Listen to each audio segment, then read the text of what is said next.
El teatro y el anfiteatro son los dos edificios más importantes de Mérida y son la razón de que ésta sea Patrimonio de la Humanidad desde 1993. El anfiteatro tiene una capacidad de albergar 15.000 personas y el teatro 6.000, cuando se inauguraron, aunque luego se hicieron ampliaciones según crecía la población. Entre los años 16 y 15 a.C.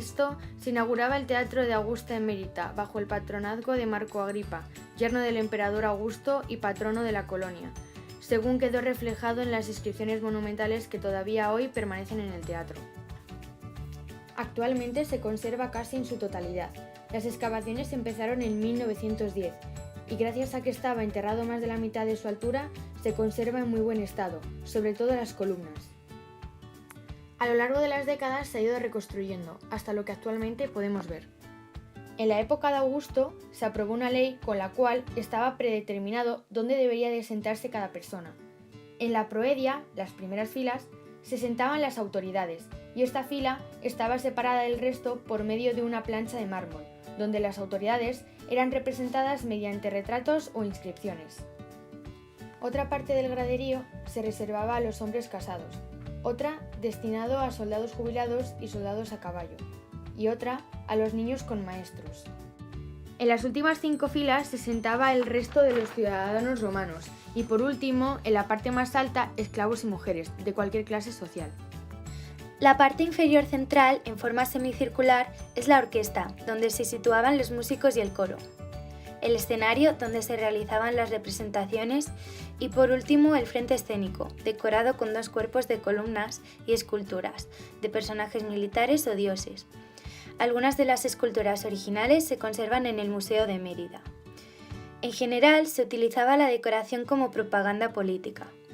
Las representaciones que se realizaban tenían normalmente un tono humorístico o de sátira política. Lo normal en el teatro era hablar, por lo que apenas se prestaba atención a la obra representada. Originalmente era un edificio cerrado y tenía una tabla de madera en la fachada principal para mejorar la acústica. La construcción del anfiteatro se empezó en el 8 a.C. y se planificó junto a la del teatro. Este era un edificio público en el que se realizaban luchas de gladiadores y espectáculos con animales. Las partes fundamentales de este son el foso, el cual servía como almacén donde se guardaban las jaulas con animales y los decorados, que se usaban para ambientar las peleas, el arena, que es la parte central del anfiteatro donde tenían lugar los espectáculos, las gradas, que rodean el arena y es donde se situaban los espectadores, en la cual había una zona llamada tribuna situada en primera fila, donde se sentaban las autoridades. En la tribuna principal se sentaba el editor Muneris, que era quien financiaba el espectáculo que se estuviera llevando a cabo.